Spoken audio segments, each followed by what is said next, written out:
Detroit Rock City.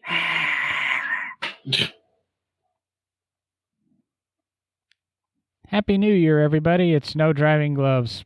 First of the year, same podcast, same hosts. Unfortunately. Yeah, pretty boring intro right there. We're doing this right after New Year, so I'm not sure if any of you made it to Will's last-minute party there. Actually, we forgot to ask about it in the pre-show, how that went. But well, John's still hungover, so we know it went well. Yeah, John hadn't even opened his eyes yet. Very true. He can't even talk. Yeah. A little bit of indigestion there I had to take care of before we were. We had a good time at the party. There's a lot of people showed up. We set off an explosion every New Year and went and looked, and somebody did register it as a Bama Boom. That's always our goal, is for it to be registered as a Bama Boom, and nobody in the crowd can do it. So we achieved that again. I know a buddy of mine about a mile and a half up the road heard it loud and clear. It's just the way we bring in the New Year. We don't buy fireworks or anything like that. And right at 12 o'clock, we try to make the loudest explosion we can without causing any harm to anybody.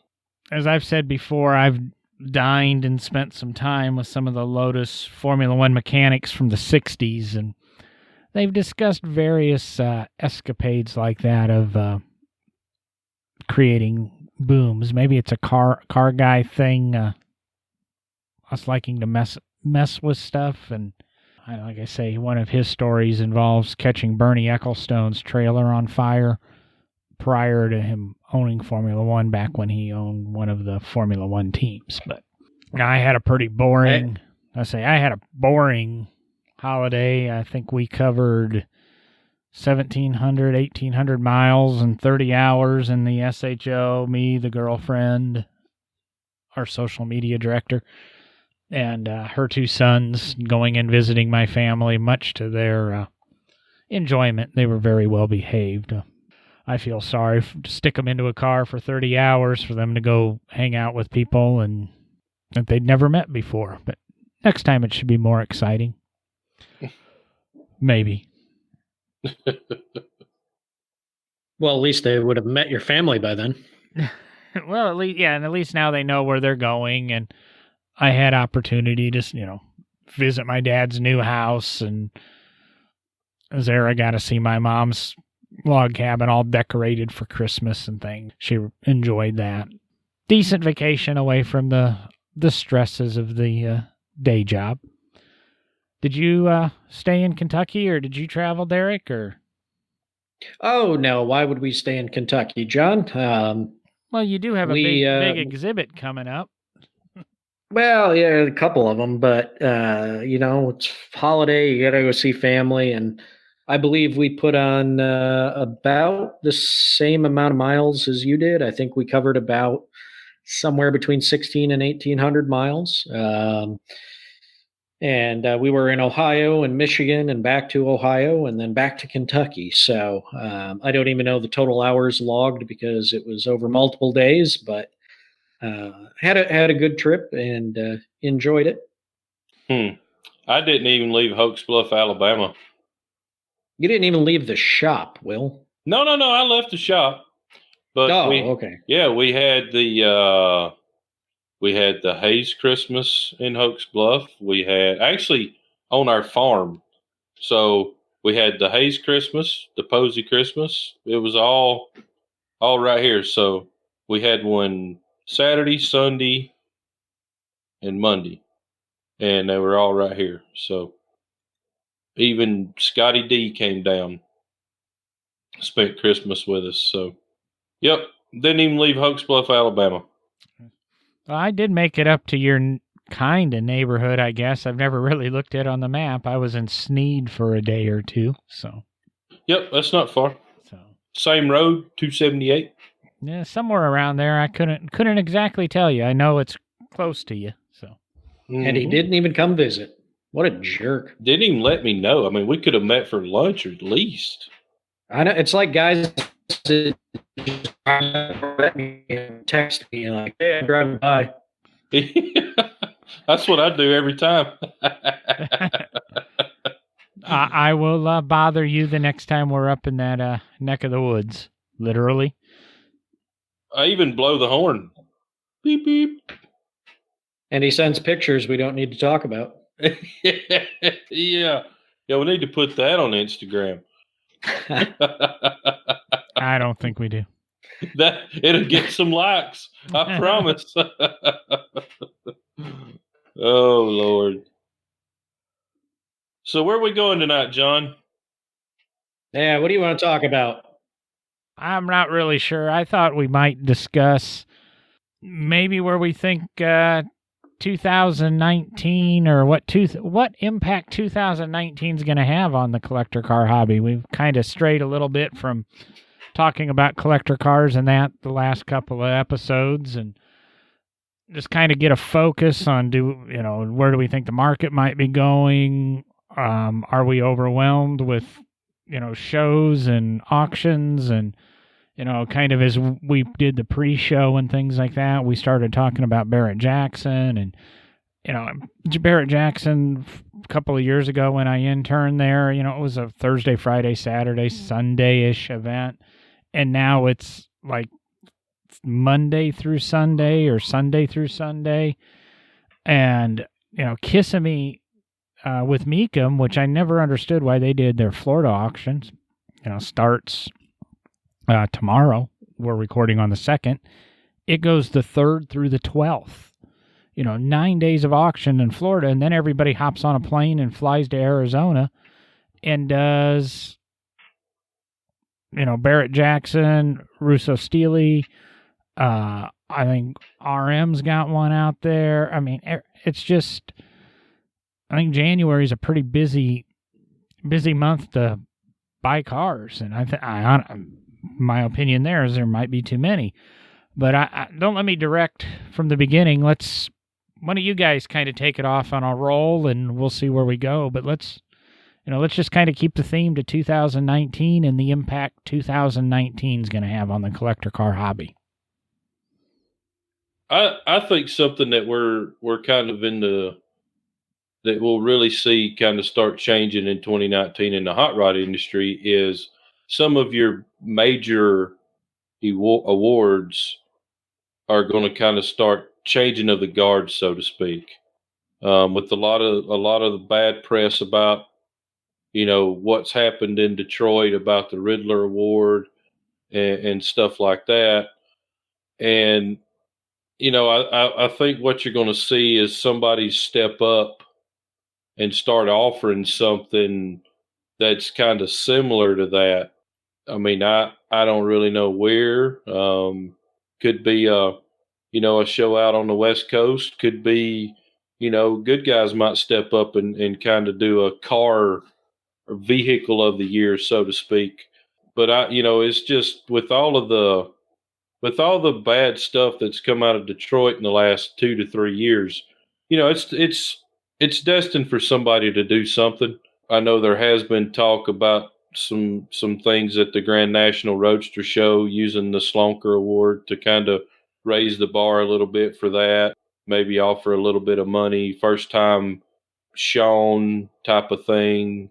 From what I've been hearing, it's first time finished shown. You can show it in bare metal. You can show, build photos. You can create a buzz about the car, but the first time it's seen publicly finished has to be at the Grand National Roadster Show to compete for that particular award. I know that's one that I've been hearing a lot of buzz about. So I really think that, a lot of people is just tired of the crap that's coming out of Detroit. They're just going to move on from it. I've been hearing a lot of people complain about the people that are even running, not necessarily the Detroit Autorama, but the Riddler side of the Detroit Autorama. If people aren't happy, then they're going to go somewhere else. And I mean, let's face it, there ain't that many guys out there as far as guys having the cars built, having that caliber of a car built right now. I mean, to compete really for a Riddler Award, you're $2, $3, $4 million now.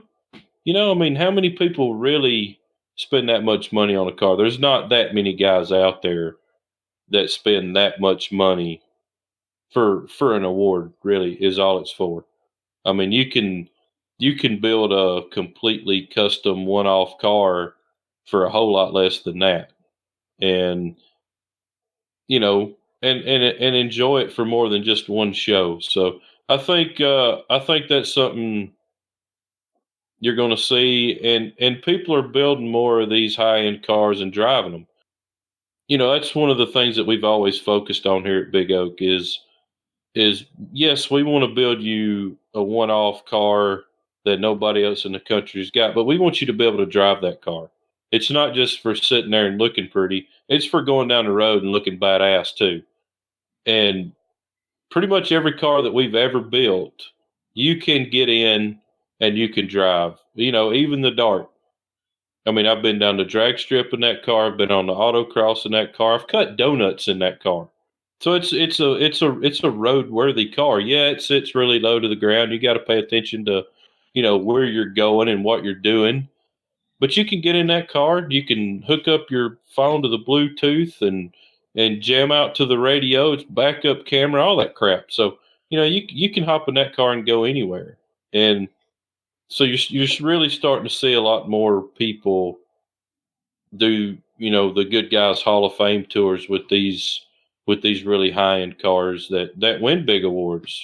So that's another thing that I see. That's already kind of started, but I think you're going to see that grow in the near future as well. I think that's interesting, Will, because I think you were kind of saying, and you said at the beginning that there's kind of this new generation that's going to be taken over, and they don't like some of the things that are going on, and that's what's going to shape some of that hot rod community.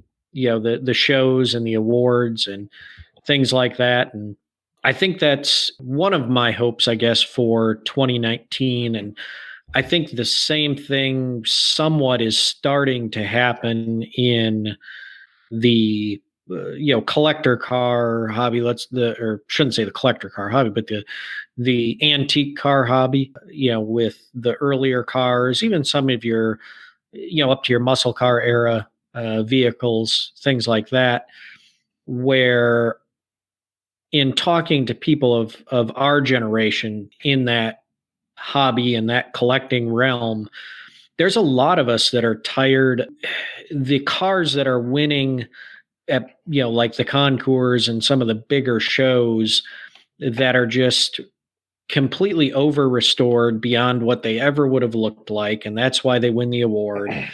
And there's a number of the younger generation hoping to see some of these concours start changing their judging rules and really get back to, the cars should be restored as they would have appeared coming out of the factory. And I mean, that's one place where I have to give the NCRS, National Corvette Restorers Society, a little bit nod of the hat or tip of the hat, whatever you want to call it. They, for quite some time, I believe it was like the late 80s, early 90s, somewhere around there, some of the members started looking at the over-restored Corvettes and saying, what are we doing? I mean, this is just kind of ridiculous. These cars never looked like this coming out of the factory. I mean, it's well documented that especially the early Corvette C1, C2 coming out of St. Louis, they weren't perfect fit and finish. They were a little rough. You could see the fiberglass through the paint because the paint was so thin in areas, and it was just, they kind of started saying, hey, we got to stop over restoring cars and bring these Corvettes back to what they would have looked like coming out of the factory so people can really understand what these cars were and appreciate even though they weren't the best finish and the best fit and all these things, but you can appreciate what they were. And, at least for myself and some of the people I know, we're starting to talk about that with the antique cars as well. Like, there's no reason. You take like my Peerless. Yes, it was a high-end automobile, but there's no reason that car should have a base coat, clear coat paint job that you can see, your mirror reflection in, and have a modern plush leather interior put in it. And it just, there's a lot of us that are starting to look that way in the collector car community or the antique car community as well, in the fact that hopefully something's going to change at some of these shows, because to be honest, and it's one of the big problems some of the antique car clubs are having, it's turning off some of the younger generation to collecting these cars. And we need to get it back to where we want to collect the cars and have them the way we feel, we want to return them to what they looked like originally. Correct. And, another example of that is the black and blue truck that we just finished, that won the Chevy Design Award at SEMA. When that truck was delivered home, it wasn't put on a trailer and taken home. We drove that truck home. And granted, it's really not that far from the shop. It's a 25, 30-minute drive. But still, that truck, when it left here, it wasn't on a trailer. I drove it to the owner's house. And, just there's an example of a very expensive vehicle that is on the road. Ultimately, at the end of the day, that's what these things are supposed to be for. They're not supposed to be put on a trailer and taken 20 minutes down the road. If you can't drive your car 20 minutes down the road, why do you even have it? Now, granted, I understand ISCA and stuff like that, chrome brake rotors, blah, blah, blah, blah, blah. I have no interest in that at all. If you can't hop in a vehicle and drive it, that's not what we do at Big Oak Garage. Can we do that? Yes, we can do that. The Dart done really well on the ISCA tour. I mean, we didn't do the whole thing. We could have very easily have made the finals and went to Chicago and done all of that stuff. But we were competing against cars that had never even been down the road, pushed on the trailer, pushed off the trailer. The brake pedals have never even been mashed. Where the Dart had actually, when we were showing it with ISCA, had already been on the autocross and drag raced and on the road a good bit. So, did it bother me? No, it didn't bother me. I thought it was cool that we took a car that had actually been driven and competed with cars that had never even been on the road. What you're both saying is very accurate. We're just beginning to come into the new generation of car collectors with money. I mean, the three of us, I'm a few years older than both of you two, but the kids are going away. I mean, your kids are in their teens, Will. I know you don't have any, Derek, and technically I don't, but if I did, they would be going away, and even the ones that have come into my recent relationships, they're older and they'll be gone in a couple of years. So the money starts becoming available for us to start voting with our pocketbooks. And we've seen it all and we've heard it all.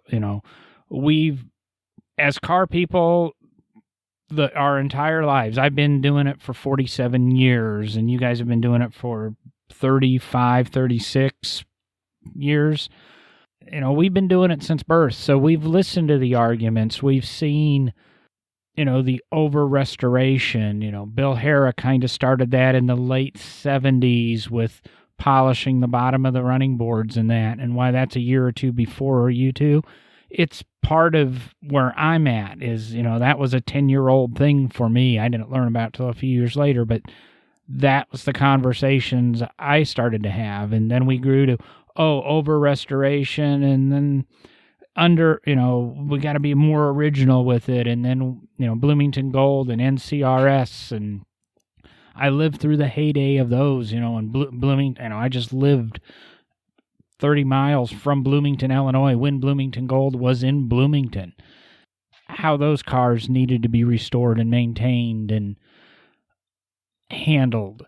And then we started to get into, I guess, driver stuff. And then all of a sudden we came up with survivor cars.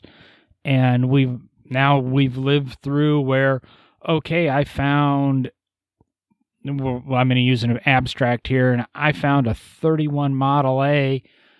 It's all original. It's a survivor car. But unfortunately, the one I found, the interior was eaten by snakes, let's say, and nothing left of it, or the mice ate it. But I found another 31 Model A where the whole body had fallen apart, but the interior is perfect, so I move it over and I start restoring my survivor car. And people start cheating that, and we've seen that. We're getting to a point, like Derek said and kind of Will said, we want things we can drive and that are honest and truthful, and not the BS that has been fed to us over the years and the smoke and mirrors. We want honest to goodness cars, and I think that's what, I watch the auctions and that a lot, and I used to do appraisals, and I might get back into it this year. And it's, it's a matter of watching, and I think that's where the money is with the cars. And then we're now to a point that Hagerty had an article about it a week or two ago. Derek and I actually tossed it around as a show topic, but we kind of dismissed it because it said that it's skewing to a younger generation. The car hobby is, but they were basing it on internet activity. And I'm sorry, even my 67-year-old father is a little bit limited on what he does internet-wise, and a lot of his friends don't do anything internet. My stepfather, who had a 64 Mustang, didn't, he doesn't do a ton of his car hobby stuff on the internet. He just got rid of the Mustang right before Christmas because he was driving down the road and saw something he'd rather have, and he moved into it. And it was just not, it was getting to the point of, well, he got a CTS coupe, and that was because I think a lot of it, he was tired of the carburetors and the maintenance. He's older, he's in his 70s now, and he just wanted something that was reliable and he could drive and have fun with. And I think that's where the market's shifting. And then you go with, the whole Radwood experience, and Bradley Brownell, he's created this movement of Radwood, which caters to our generation. Any car that was built 1980 to 1999 falls into this group, and that's what we want. And I've looked at the Kissimmee Mecum Auto Auction catalog, and when we get into the Saturday, Sunday stuff, there's a lot of muscle cars. But the stuff through the week, it's a lot of that Radwood stuff, or it's a lot of that exciting car, rarer stuff. There's a lot of the retro Thunderbirds, but there's Solstice GXPs, and Derek used to have a Solstice, and that's a cool little 2-seat car. There's yeah, for a girl. Shut up, Will. Well, hey, Sarah had a Solstice, one of them little Hot Wheels Solstice, the Barbie Solstice. Is that what yours was, Derek? It was Barbie pink too, man. Heck yeah. Yeah. So wait, who's Sarah?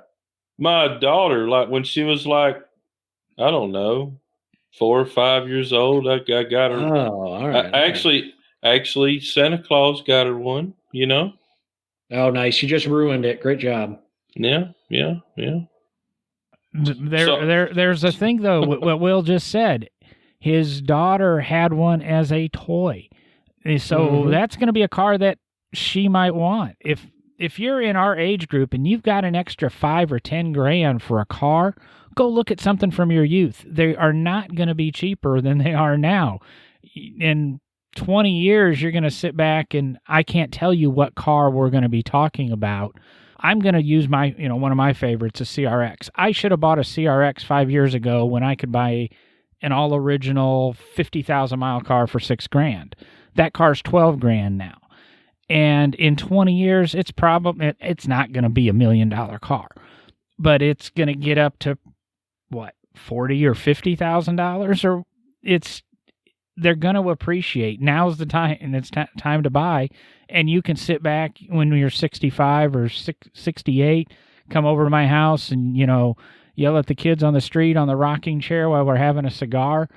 And we can say, oh yeah, I had a chance to buy, an 89 Corvette for $5,600, and all of a sudden these cars are trading for $100,000.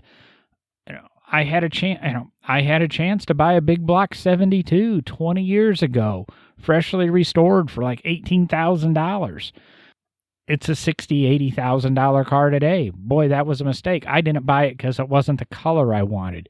At this point, yeah, now I like blue cars. That day I didn't. So there's my mistake. So that's what I think 2019. I agree with you guys. We're going to start seeing the big shift in the collectors, the hot cars, and what is wanted out of these cars. We touched on it a week or two with Derek, and he was talking about the Tupelo Museum and possibly maybe trying to pick up a couple of things when they finally close their doors and have their auction. And I think it's an opportune time for him because I think we're going to see a real recession in the brass era stuff. Agreed. At least that's my hopes. No personal interest there. That's your unbiased opinion. There you go. Yeah. Totally unbiased. I have no investment in this, but yeah, the brass era market's going to tank. Now, what's odd about that from Derek, and I don't know, yeah, he's in the acquisition mode. If he was in the deacquisition and trying to sell, some of them that he has in his garage, opinion might be a little bit different, but I think he wants to see a slight dip in the market on certain models. But Peerless, the 61 Ford Falcon market could, skyrocket this year. That'd be great. Well, in the last half hour now, I've seen like a 63 New Yorker. We've seen a 62 Dart. We've seen, those undermined cars. If the 62 Chrysler Newport would take off, I happen to know where one is I would consider parting with.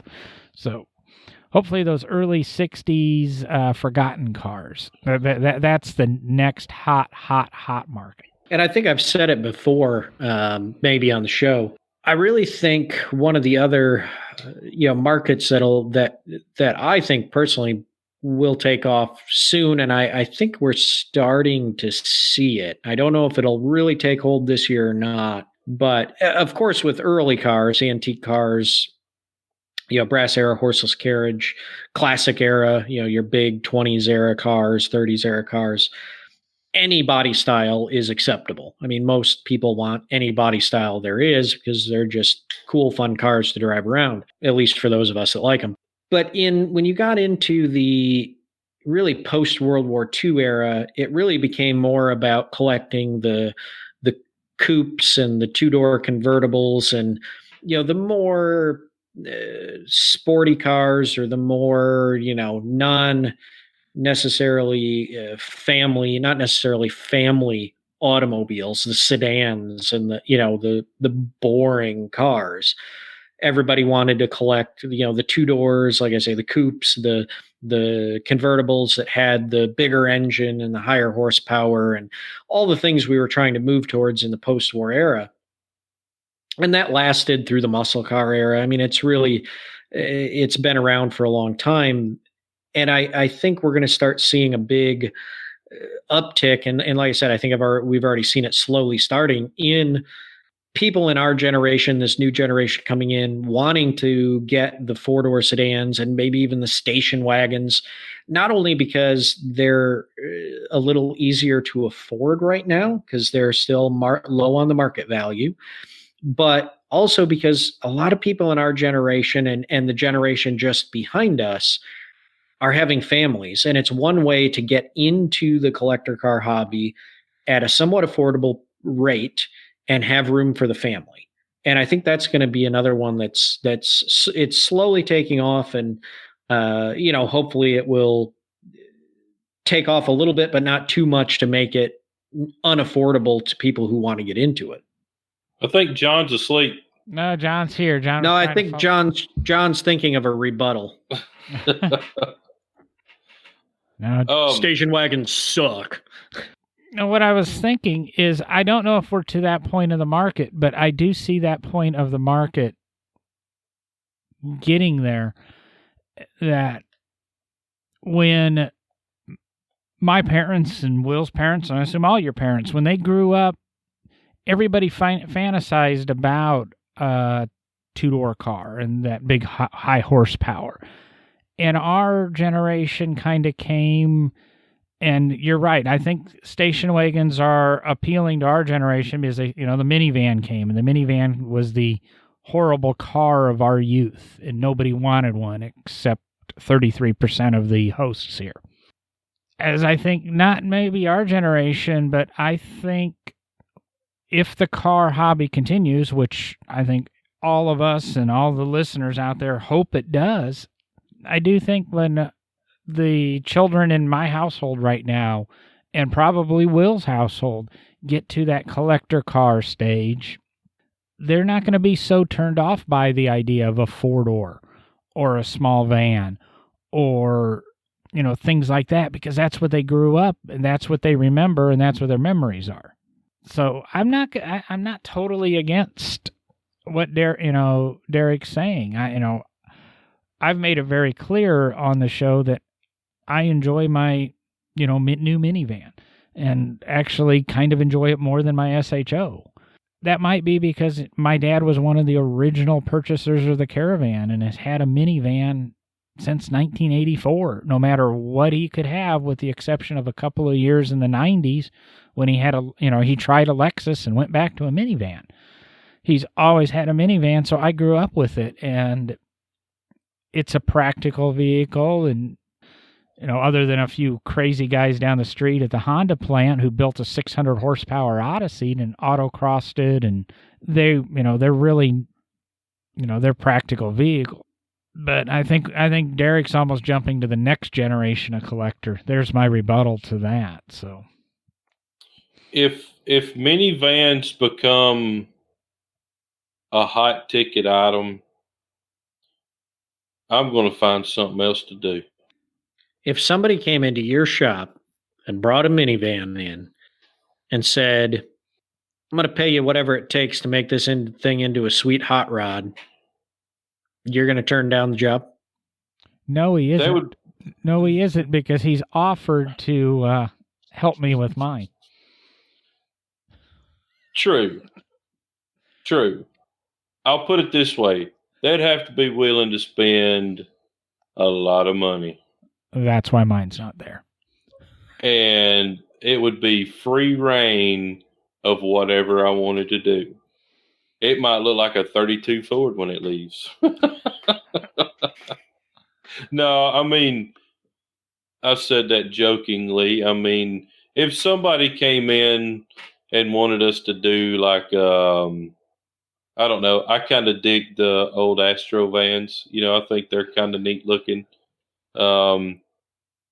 There's been some of them that have been built that are kind of neat. But I mean, like, if somebody brought me a Dodge Caravan and wanted me to do something with it, it would be difficult to do. They would just have to be willing to say, "Hey, it's yours. Build it like you wanted to do it," and then I'd have to think about it long and hard. So I don't know. It just. Plenty of room for a mid-engine in one of those things. Yeah, I mean, it'd have to definitely be some sort of a mid-engine supercar inspired minivan. That's exactly what I was just thinking. Get it, chop the top a little bit. And now let's go back a few years, Will. I'm going to throw one at you. The Chevrolet Astro, you kind of commented on it when everybody took the Cadillac taillights and stuck them in their mini trucks and that. But back in that mini trucking age day in the late 80s, early 90s, now the Aerostar and the Caravan weren't the car to have, but there were a heck of a lot of Astros and Safaris that were hot rodded and done well. I mean, tubbed and big motors and slammed. Yeah, I mean, there was a ton of Astro vans done, and there was actually a local guy here. His dad owns a pretty big Harley motorcycle customizing outfit, and he'd done that for a while too, and had a really cool, bagged and body dropped Astro van, and there's definitely been some neat ones built. I'm just saying, you can't. To me, you just can't totally, write off everything. I think my van would be really cool if I had the money to get a Focus ST and put the drivetrain in it, because my van's basically a Focus. So you could put a drivetrain in it, the all-wheel drive conversion, and end up with a pretty neat little 280, 300 horsepower vehicle before any ECU and aftermarket turbos and things. But it's money, and unfortunately mine's not growing on trees too lately. So we have a money tree in the house, and it still has not produced any money. I'm really disappointed in it. I guess we've all voted that we might see, well, Derek and I have voted we might see a big change in the collector car community. Will's kind of thinking there could be some changes, and Derek came on with that some of the shows might change, and maybe some of the criteria or some of the back thinking of that will alter. But when it comes to shows, are there too many? I mean, every concours I go to is the same thing. The same cars win, kind of the same pool of judges. And until I think we get this total transition, and I'm going to throw it back to Radwood or the Concours de Le Mans, and that where some people are finally having fun with what they're showing, and it's more about the camaraderie between the people than necessarily the car, especially when it comes to the Concours de Le Mans. You're just, you're taking a $500 car and, trying to show it at the same level that some guy's showing his Alfa Romeo 8C at Pebble Beach. I think it's gonna be a few more years before we see the big changes, but I think I'll go in with the shows that I think we're starting to see it chip away. Maybe, Will's much more in tune with the hot rod industry, and maybe they're going to start breaking out of the mold, because we had an episode many episodes ago, is it Good Guys Now that's, just adjusted their years to kind of catch up to the times? Or They did. And, I hate to keep beating a dead horse here, but I want to read something that this is I'm pretty sure the Michigan Hot Rod Association put this out. These still have the old rules of the Riddler, and here's the new paragraph they put on their website. This is straight off HotRodMagazine.com. And I want y'all to read this, and I want your thoughts on how you interpret this, okay? It says, no photos or comments of the contending vehicles are to be posted on Facebook, Twitter, Instagram, LinkedIn, MySpace, Chat Crap. That's really what it says, Chat Crap. Or any other social media, website, or internet comment board, or blog, or sent via text message or email. Friends, family, and other third parties with access to the vehicle must be advised of the above statement and the Riddler Award qualification. Photos, artist renderings, or videos showing the vehicle in any completed state or in finished color are not allowed and will result in disqualification. For a look at the complete rule listing for the Riddler Award, check out Autorama.com. In my mind, I look at it and I'm like, why in the world would you not want to use social media to create a buzz about these cars that are going to this show to contend for this award? Okay, I agree not letting them see a finished product, but man, show the work that you've been doing. Show a panel that you made. Show a part you machined. Get people excited about what you're about to show them in real life and finished. Anyway, that's my 2 cents. Go ahead. Well, I'd have to go back and reread what you just read. I want to say a little bit closer, but I interpreted it as you couldn't show a photo of the finished vehicle or the vehicle in color. In paint, not a color photograph. But I took it as that you might be able to display some stuff prior to the completion of the car. Yeah, it says no photos or comments of the contending vehicles are to be posted on Facebook, Twitter, Instagram, blah, blah, blah, blah, blah, or even sent via text message or email. And artist renderings are in there as well. So let's just say this, John. I hire you to do the renderings for my next Riddler project, and you're in California. Okay, you have to fold them up and mail them to me. You can't email them to me. You can't send a picture of them to me. You either A, have to send me it saved on some sort of a file and mail it to me. It has to be a hard copy of some sort. I mean, what kind of crazy crap is that? I totally agree with what you're saying. Think of it as that I've contracted you to build my car. I think on the surface, we have to do everything the way we used to do it at White Post, and you have to send me in the snail mail actual developed photographs. Yeah. And we all know that doesn't happen.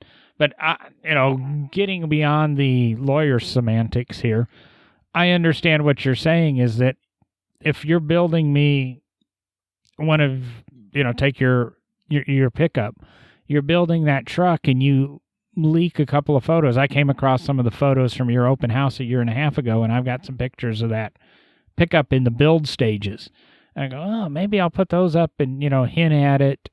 This is in the last week or two, so not prior to the truck ever being shown. Just because I go, that's going to generate maybe a little bit of buzz on our social media about you, and maybe somebody's going to all of a sudden take an interest in the show because they want to hear you, because this build and the construction there is pretty badass. I think I got distracted, or maybe my microwave beeped and my TV dinner was done and I have the attention span of a gnat. But it's, I understand totally what you're saying. And if you're trying to promote your show and get people there, is okay, here's the, the blackout dates. You can't put any photos up. You can't be, the car can't be beyond, a certain stage of completion. And of course you're going to have to identify that, because you'll lie to the boss and go, I'm about 90% done. And, you're really 75% done. And he's going to think you're only 40% done. And, and then when you're dealing with your street rod association, it's going to be the same thing. No, that's 90% done. And you're going, well, no, I'm only 40% done. And correct. You got a picture of Will driving the car down the street in color, and it's only 40% done.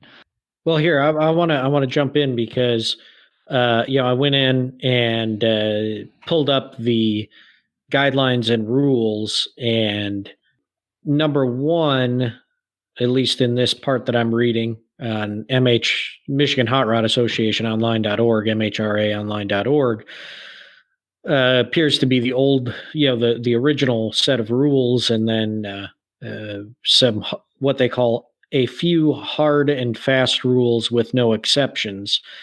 The vehicle must make its first public showing at the Detroit Autorama. Showing the vehicle at any indoor or outdoor show or any part of the entry, examples given, frame, engine, or body, will make it ineligible for contention. Realizing that car owners and builders may need some form of exposure to develop interest or to gain sponsorship and give credit to suppliers and or sponsors, magazine build-up coverage is allowed. No articles or stories with photos of the vehicle in finished form will be allowed until after the award has been presented. So they are allowing build-up coverage in magazine articles, things like that. So I think applying that to the social media rules, you would have to allow build-up coverage. Yeah, you would think. It sounds like they need to get somebody to write some real rules to me. I mean, well, that's another interesting thing to point out, though, Will, because that's another thing that needs to change in some of the collector car hobby shows, rules, judging, especially in your hot rod world, or even just in anything. But we have to stay with the modern times and what's going on. Exactly. I mean, why can't you put a picture of something you're doing on social media? I mean, because this is a family-friendly show. Woo! I mean, I guess you can do whatever you want to do on your social media, but if that award, that's the rules, then that's the rules. And why create gray area rules? I've never understood that. If it's going to be a rule, put it in black and white. Yes, you can show your car unfinished. No, you can't show your car, any part of your car, unfinished. It would be that simple. I'm going to say it's the difference, and it's one reason I stopped watching NASCAR racing, because the rules get interpreted, or maybe they don't anymore. I haven't watched NASCAR racing in years. The rules would get interpreted depending on who the person was in that. Where Formula One, it's, with the exception of the top, say, 2 teams, they're steadfast. There's no ifs, ands, or buts. It's the way the rule is written, and there's no exceptions. But I think you're dealing with internet and social media that literally changes on a daily, if not hourly basis. A lot of the other podcasts I listen to are on social media marketing and working social media and building your brands on social media. And they're always, this is the algorithm we're using this week. And, well, we're trying this with this page, or if this is a personal page, this will happen. And it's always changing. And it changes so fast, it's hard to keep up with it when you're trying to keep up with it. And you kind of understand the, landscape. The rules we're talking about here are not being created by 40-year-olds. They're not being created by 20-year-olds. They're being created by 50, 55-year-old, maybe 60-year-old people, I'm assuming. At 47, so I'm in that group, I don't have a clue what's going on. Like I've alluded to them 3 or 4 times in this episode. I don't have a clue how to set up a Discord server. I don't know how to, is it Twit or something? Not Twitter, or Twit, or Twitch. That's what I'm thinking of. Don't have a clue about these social media sites. I never got into Snapchat. And, it changes so fast and there's so many of them. I think it's virtually impossible to write the rules properly because of the way things change and what is a finished photo, what isn't a finished photo, if I put a filter on it, if I did this, the rules are being written by the wrong generation of people. You're exactly right. You are 100% right.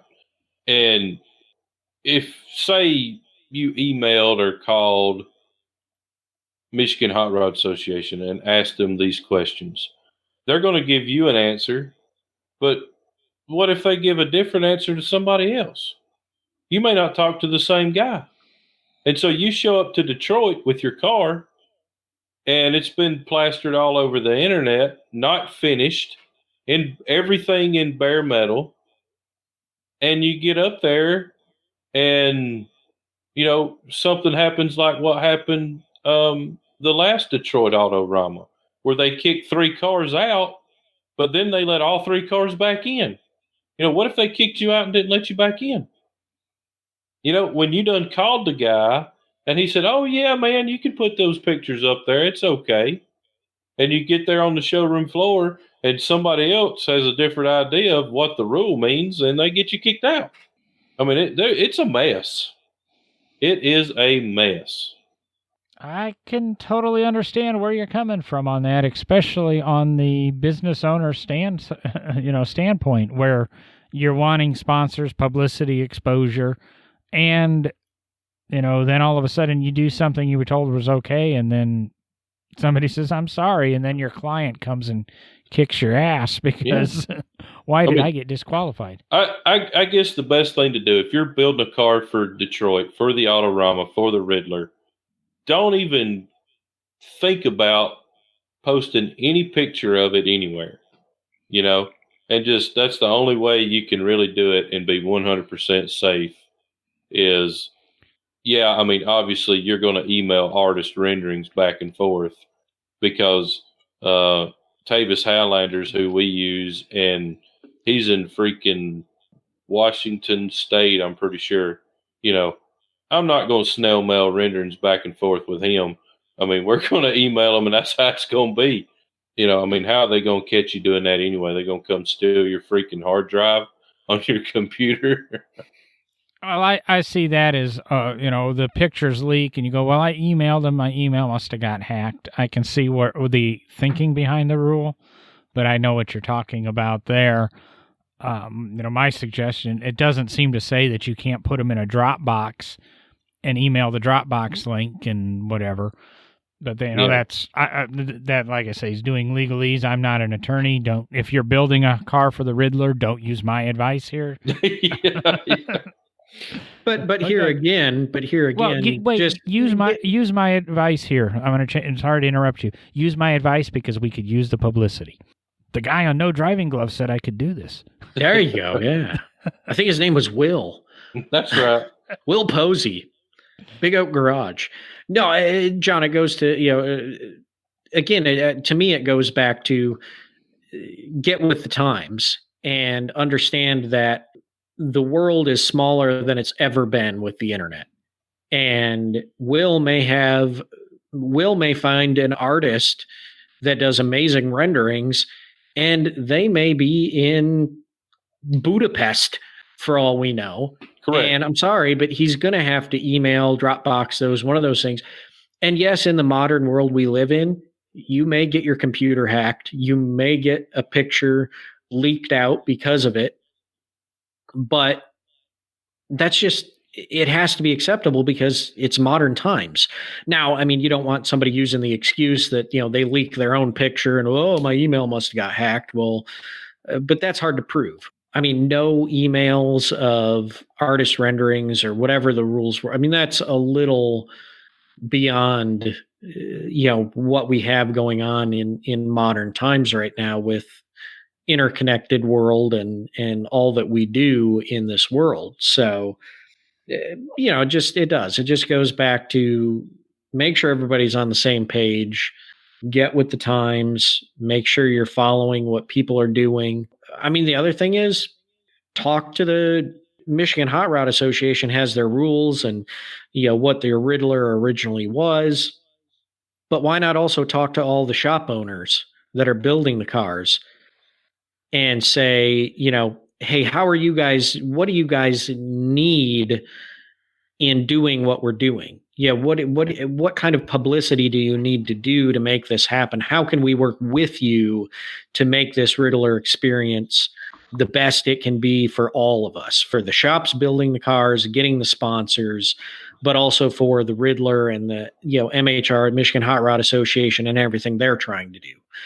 And that, again, is just getting with the times and talking to everybody and saying, okay, in this modern world, how does this need to run? You know, they did have a kind of a town hall meeting, so to speak, at Shades of the Past a couple of years ago about it. Unfortunately, that was one of the very seldom years that I did not go to Shades of the Past. From what I could gather, there was with the new rules, so to speak, that have been put into place, not really a whole lot changed. So, you know, I don't know. That's a great idea. If you know, you could, if they would actually get with the guys that have the shops that are building these type of cars, and even the guys that are paying to have these type of cars built, ultimately, those are the guys that really want it, or the guys that are paying for it. Yes, it helps the shops out greatly, but if it wasn't for that guy writing a check, there wouldn't be nobody doing it anyway. I mean, your occasional at-home guy will build a car to go compete for the Riddler, but you know, get those guys together that are interested in the award and the history of the award, and sit down with them, you know, and if not, they're just going to get left in the dust. So I agree with you, Derek, 100%. I probably should just go ahead and try to kill this topic, but that's not like me. Wrap it up. Don't go there. Don't go there. It's kind of like It's kind of like Dirty Santa. Don't go to the table. Let's keep this going. You could look at the builders doing the cars, and you know, like you said, these are multi-year projects, and at some point, the builder knows they're going to build for the Riddler, and I know we've kind of talked on this on an episode before, but okay, John's Hot Rods is going to build a car for the Riddler. We're going to be there in 2021. You have to register for that. You know, this is the intention. This is who my client is. And at that point, I'm on their map. And I can always pull out. But, okay, I'm saying 2021. And every week, I'm required to submit photos to the Michigan Street Rod Association, or anything that I want to. If I want to, this is the window I submit to them. Then they choose the photos that I can release, and then the following week they say you can use photos 3, 7, and 9, and then I know what I can put on my social media, and it's okayed by them. And I think it's working together, trying to stay in their version of the rules. Yes, it's more work on their part, but it's possibly the only fair way. And then when Will decides in 8 weeks that Derek wants to build a car for the 2021 Riddler, he enters his name and says, hey, I'm building a car, and he starts submitting. So, and then he gets 4 photos or whatever approved to go out. And then everybody's on the same page. Everybody gets the same publicity. Everybody's getting something that's approved by that group. And then, of course, but the complication is Will happens to have competed 4 other years. And then all of a sudden, in 6 months, Chip Foose decides he wants to put in, and Chip's won multiple times. So does he get some preferential treatment? So I don't know how to do it. I don't know how to describe it. I think we've had an interesting conversation tonight. I hope we get some Facebook feedback on this. We'll find that. Well, I will find that, since I'm the only one who didn't look up the rule and read it like Derek and Will. We'll put that up on Facebook so that everybody can read it and have links to it, and then they can, listen to our episode and let the Michigan Street Rod Association know what the heck's going on, and maybe they'll listen to our episode, and maybe we can attend the Riddler. Or no, I'm just kidding there, but maybe we can get some good conversation out of this, and you throw your ideas out, and not only just to the judging at the Riddler, or the judging at Good Guys, or NCRS, or Bloomington Gold, or Carlisle, or you name whatever, Amelia Island, Pebble Beach. Let us know what you think, your opinion of 2019. What 2019 is going to do to the collector car hobby. We don't know. We won't know until 2020. We probably won't know until 2025 of what effect 2019 had on it. Let's see what happens, and maybe we'll have a clearer vision, no pun intended, when we get to 2020. Yeah. Yes, that's playing on the meme that's going around Facebook right now. But do you guys have anything else? We're a little bit over that hour that we like to keep it at. But yeah, my bad. I'll go 2 hours if we keep the conversation happening. I don't care. Our listeners will get bored, but whatever. Yeah. They stopped listening 20 minutes ago. So the podcast guys say that it doesn't matter. As long as you keep an interesting conversation and a dialogue, it doesn't matter if you've got a 2-hour podcast or a 10-minute podcast, as long as you keep the listeners engaged. Last week, I don't know if we did a great job of it. I've heard some good feedback, which surprised me. I wasn't. But this week, I think we've had a good show. Yeah, I think it was a good show. We'll leave it at that. I think we're going to have a special guest next week. Be watching our social media. We'll make the official announcement. I don't like to cash the check or spend the money until the check's cashed, but I think we're going to have a pretty good guest next week, and we're lining up a few more. Ooh, is it Kermit the Frog? Is it Kermit the Frog? Ooh. Did I guess right? Did I guess right? This guy ain't green. For some reason, I thought his car was for a minute, but now again, that's not. So, no, that's that crappy Dodge Dart that Big Oak Garage built. Yeah, crappy. If you want, Will, do you want to plug what's happening in your life in like 2 weeks for our listeners? Because this episode will, of course, come out on the 6th or so, and it's going to be really close to the time you get on a plane. Sure.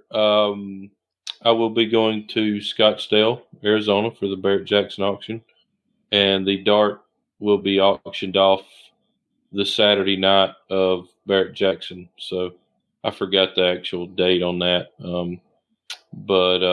Yeah, so the green Dart will be going through it, no reserve. So any of our listeners out there want a Big Oak Garage built vehicle and you don't want to wait, now's your time.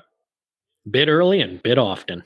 That's right. The Dart is lot 1468 on the Barrett-Jackson website, 1965 Dodge Dart GT Custom Coupe. It'll go Saturday, January 19th.